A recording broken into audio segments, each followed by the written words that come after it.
ਸਤਿ ਸ਼੍ਰੀ ਅਕਾਲ, मैं paediatric coordinator Jammu hospital Jalandhar तो आज साडे पेशेंट है मिस्टर परमिंदर सिंह जिन्होंने ਸਾਡੇ ਤੋਂ 1 ਮਹੀਨਾ ਪਹਿਲਾਂ ਮਿਨੀ ਗੈਸਟ੍ਰਿਕ ਬਾਈਪਾਸ ਸਰਜਰੀ ਕਰਵਾਈ ਹੈ। ਅੱਜ ਅਸੀਂ ਇਹਨਾਂ ਦਾ ਐਕਸਪੀਰੀਅੰਸ ਸ਼ੇਅਰ ਕਰਦੇ ਹਾਂ 1 ਮਹੀਨੇ ਬਾਅਦ ਇਹਨਾਂ ਨੂੰ ਕਿੱਦਾਂ ਦਾ ਫੀਲ ਹੋ ਰਿਹਾ ਹੈ। ਸਤਿ ਸ਼੍ਰੀ ਅਕਾਲ ਸਰ। ਸਤਿ ਸ਼੍ਰੀ ਅਕਾਲ। ਕੀ ਹਾਲ ਚਾਲ ਹੈ ਤੁਹਾਡਾ? ਠੀਕ ਠਾਕ ਜੀ। ਤੇ ਸਭ ਤੋਂ ਪਹਿਲਾਂ ਸੋ ਤੁਹਾਡੀ ਏਜ ਕਿੰਨੀ ਹੈਗੀ ਹੈ, ਤੁਹਾਡਾ ਪ੍ਰੋਫੈਸ਼ਨ ਕੀ ਹੈਗਾ? ਮੇਰੀ ਏਜ ਹੈ ਜੀ 34। ਹਾਂਜੀ। ਤੇ ਮੈਂ ਡਰਾਈਵਿੰਗ ਦੇ ਪ੍ਰੋਫੈਸ਼ਨ 'ਚ ਹਾਂ। ਅੱਛਾ ਜੀ, ਤੁਸੀਂ ਕਿਹੜੀ ਕੰਟਰੀ ਤੋਂ ਬਿਲੋਂਗ ਕਰਦੇ ਹੋ ਜੀ? ਮੈਂ USA 'ਚ ਹਾਂ। ਤੁਸੀਂ ਸਰ ਤੋਂ 1 ਮਹੀਨਾ ਪਹਿਲਾਂ ਮਿਨੀ ਗੈਸਟ੍ਰਿਕ ਬਾਈਪਾਸ ਸਰਜਰੀ ਕਰਵਾਈ ਸੀਗੀ। ਤੁਹਾਡਾ ਕਿੰਨਾ weight ਸੀਗਾ, ਤੁਹਾਨੂੰ ਕੀ ਕੀ ਪ੍ਰੋਬਲਮਸ ਆ ਰਹੀਆਂ ਸੀਗੀਆਂ ਜਦੋਂ ਤੁਸੀਂ ਸਰਜਰੀ ਦਾ ਡਿਸੀਜਨ ਲਿਆ?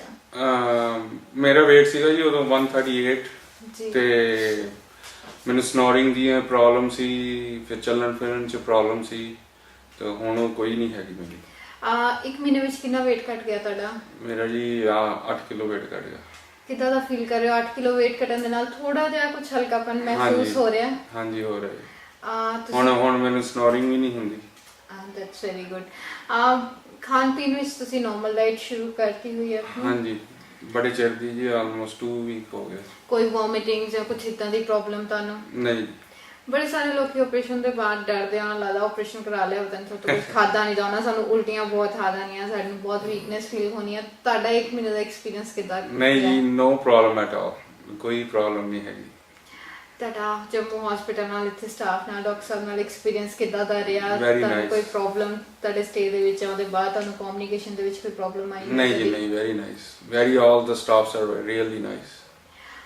ਬੜੇ ਸਾਰੇ ਲੋਕੀ ਆਪਰੇਸ਼ਨ ਤੋਂ ਪਹਿਲਾਂ ਚਾਹੁੰਦੇ ਆ ਜਿਨ੍ਹਾਂ ਨੇ ਸਰਜਰੀ ਕਰਾਈ ਆ, ਆਪਾਂ ਇੱਕ ਵਾਰੀ ਉਹਨਾਂ ਨਾਲ ਗੱਲ ਕਰ ਲਈਏ, ਐਕਸਪੀਰੀਅੰਸ ਇੱਕ ਸ਼ੇਅਰ ਹੋ ਜਾਂਦਾ ਹੈ। ਤੁਹਾਡੇ ਕੋਲ ਇੰਨਾ ਟਾਈਮ ਹੁੰਦਾ ਅਗਰ ਕੋਈ ਤੁਹਾਨੂੰ ਕੰਟੈਕਟ ਕਰਨਾ ਚਾਹੇ ਤੇ ਕਾਲ ਕਰੇ ਤੇ ਤੁਸੀਂ ਹਾਂਜੀ contact ਕਰ ਸਕਦੇ ਹੋ? ਜ਼ਰੂਰ। ਤੁਸੀਂ ਆਪਣਾ ਇੱਕ ਵਾਰੀ USA ਵਾਲਾ ਨੰਬਰ ਦੱਸ ਦੋਗੇ? ਮਾਈ USA number is 5303073908। Thank you so much. And ਇੱਕ ਦੋ ਚੀਜ਼ਾਂ ਜਿਹੜੀਆਂ ਮੈਂ ਤੁਹਾਨੂੰ ਫੇਰ ਰਿਮਾਈਂਡਰ ਦੇ ਦਾਂ, ਤੁਸੀਂ ਆਪਣੀ ਡਾਈਟ ਵਿੱਚ ਪਲੀਜ਼ ਇੱਕ ਵਧੀਆ ਤਰੀਕੇ ਨਾਲ ਜਿਹੜਾ ਪ੍ਰੋਟੀਨ ਦਾ ਅਮਾਉਂਟ ਜਿਹੜਾ ਹੈਗਾ ਉਹ ਜ਼ਿਆਦਾ ਰੱਖਣਾ ਜ਼ਰੂਰੀ ਹੈਗਾ, ਕਿਉਂਕਿ ਤੁਹਾਡੀ ਏਜ ਬਹੁਤ ਯੰਗ ਹੈਗੀ ਹੈ। ਤੁਸੀਂ ਜਿੰਨਾ ਜ਼ਿਆਦਾ ਪ੍ਰੋਟੀਨ ਲਓਗੇ ਤੁਹਾਨੂੰ ਬੈਨੀਫਿਟਸ ਇਹ ਰਹਿਣਗੇ, ਤੁਹਾਡਾ એનર્ਜੀ ਲੈਵਲ ਲੋ ਨਹੀਂ ਹੋਏਗਾ, ਤੁਹਾਡਾ weight ਜਿਹੜਾ ਹੈਗਾ ਉਹ ਜਲਦੀ ਰਿਡਿਊਸ ਹੋਏਗਾ, ਤੁਹਾਡੀ ਸਕਿਨ ਜਿਹੜੀ ਹੈਗੀ ਉਹ ਸੈਗ ਨਹੀਂ ਕਰੇਗੀ। ਸੋ ਮੇਕ ਸ਼ੋਰ ਤੁਹਾਡੀ ਡਾਈਟ ਵਿੱਚ ਪ੍ਰੋਟੀਨ ਦੇ ਵਿੱਚ ਅਸੀਂ ਕਹਿੰਦੇ ਹਾਂ ਜਿੰਨਾ ਜ਼ਿਆਦਾ ਐਗਸ ਹੋ ਗਏ, ਚਿਕਨ ਹੋ ਗਿਆ, ਫਿਸ਼ ਹੋ ਗਈ, ਛਿਲਕੇ ਵਾਲੀਆਂ ਦਾਲਾਂ, ਦੁੱਧ, ਦਹੀਂ, ਲੱਸੀ, ਇਹਨਾਂ ਦਾ ਅਮਾਉਂਟ ਜਿਹੜਾ ਹੈਗਾ, ਸੋਇਆ ਹੋ ਗਈ, ਟੋਫੂ ਹੋ ਗਿਆ, ਇਹ ਚੀਜ਼ਾਂ ਤੁਸੀਂ ਆਪਣੀ ਡਾਈਟ ਵਿੱਚ ਜਿੰਨੀਆਂ ਜ਼ਿਆਦਾ ਹੋ ਸਕਦੀਆਂ ਲਈਓ। ਐਂਡ ਆਪਣੇ ਵਿਟਾਮਿਨ, ਕੈਲਸ਼ੀਅਮ ਜਿਹੜੇ ਹੈਗੇ ਉਹ ਰੈਗੂਲਰ ਬੇਸਿਸ ਤੇ ਲੈਣੇ ਆ।